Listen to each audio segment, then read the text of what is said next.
Hey everybody, my name is Russ. That is Lauren.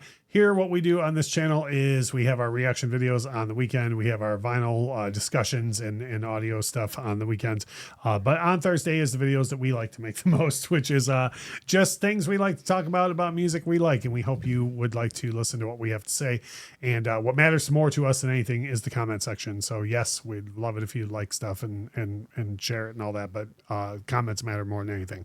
The discussion we are going to have today are 5 underrated 90s pop songs. And I would argue most of these were big hits at the time.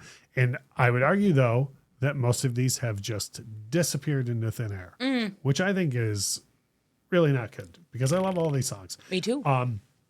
The first one that I want to talk about is it's insane to me that nobody ever talks about Groove is in the Heart by D-Light anymore. I love this song. And you don't hear it anywhere. Like we were recently on a cruise and we went to my first silent disco, and like you hear so many party songs. It's not like, how is this song not played at like if you're at a bar and there's a DJ or whatever, like playing, all stuff. I'm not expecting a DJ to bust out with, Chapel Roan followed by, D-Light, but you know what I mean? They like, could. They absolutely could. 2 redheads in a row. But this, it hit number 4 on Billboard. When it was out, it was everywhere. Yeah. And I mean, D-Light is probably considered a one-hit wonder.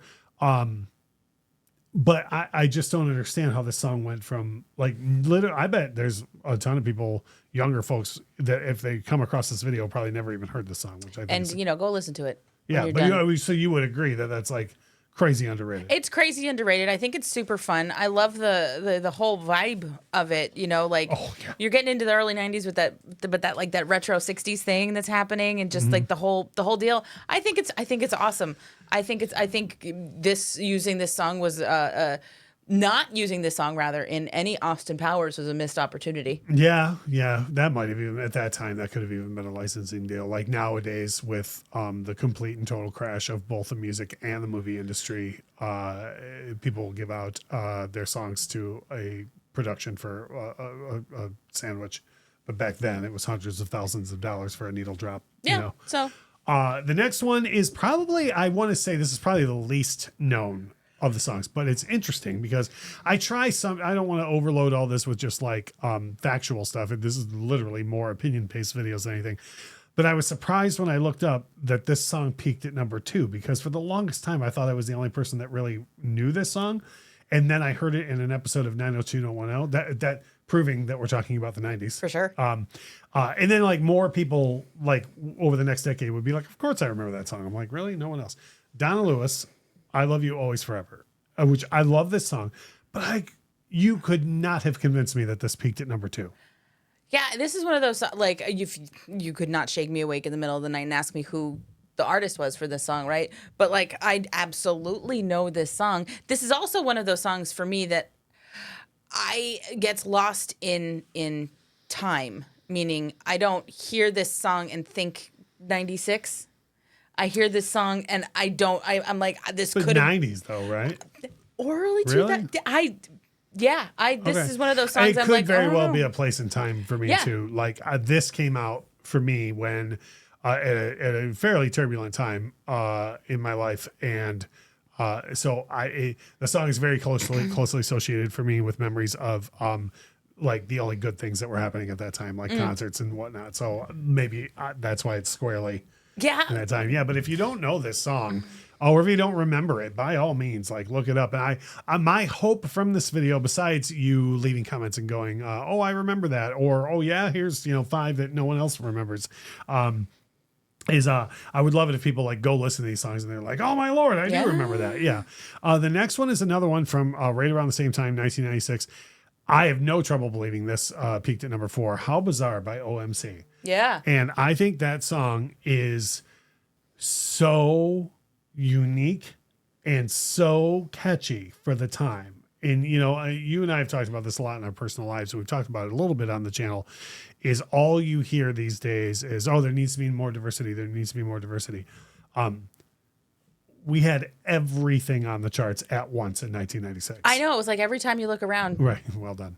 But we had everything on the charts at Yeah, the I same agree, for at the sure, same for time. sure. And this song is like, I don't know, like a little salsa. It's dancey. It's Euro dance.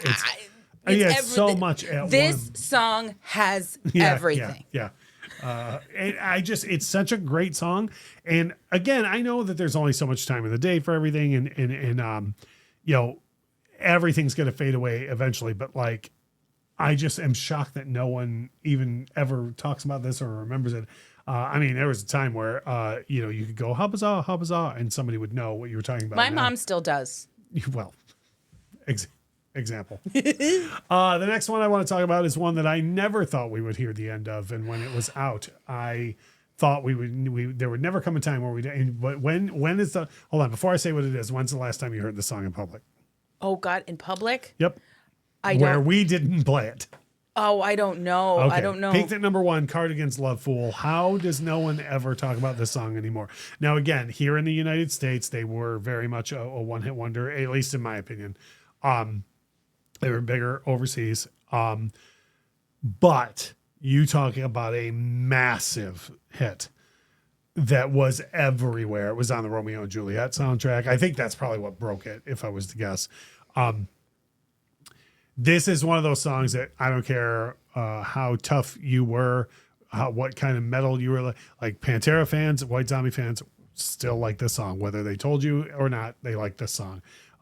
Fans that were listening to Ice Cube and Too Short and everything at that time, they like this song, period. Like it was just, and I don't know, like I said at the start, when is the last time you heard this song in public? And furthermore, and you can't answer this part, but why not? I don't know. Yeah, I don't get it. I love it. Now, the last one I'm going to talk about is another one that I thought that we would hear until the end of time.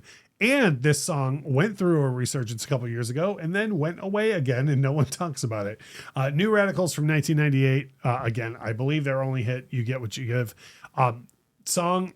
Now, this one shocked me that it only peaked at 14. Get this song. It's everywhere. Yeah, I mean, everywhere. Everywhere. And the weird thing about this one is the band reunited in 2021 for something to do with the last inauguration, I think, as of the shooting of this video.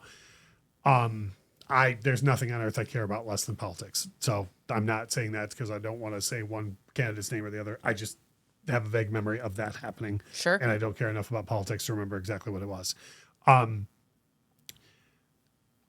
The band reunited, which was a big deal because one of the reasons they were a one-hit wonder is because their lead singer and the driving force actively, when this record came out, was like, I don't want anything to do with the music industry. This place sucks. Mm-hmm. Right. So the fact that they even reunited was like a big deal. And then that song like became kind of a big deal. And then everyone on earth forgot about it again. Yeah. So I will tell you this is one to me. I feel like this is the most likely one on the list that if you were to play all 5 of these in a row, the greater majority of people would go, well, that I know for sure. But still no one talks about it. Nobody does. Yeah. I like it. Yeah. We love doing topics like this. This is what the channel is all about, is things that deserve more love. We could have done a video today about the most overrated songs of the 90s. We could have, we the most overplayed things we wish would go away. But that's not what we do. We don't like, I'm sure we could get a dozen, hundreds of thousands of more clicks with people arguing in the comments, and I don't want that. So I would rather people tell us what they miss as well. So take a listen to these songs. Let us know what you think of the ones that I picked. If this is your first time with us by some chance, please hit the subscribe button because we have 3 videos a week. We'd love for you to see those. But what matters more to us than anything is always the comments. So drop a comment. Let us know some of your favorite 90s songs because if nothing else, we would love to be like, oh, yeah, I forgot that one. Yep. Yeah. So once again, my name is Russ. That is Lauren. And thank you so much for watching.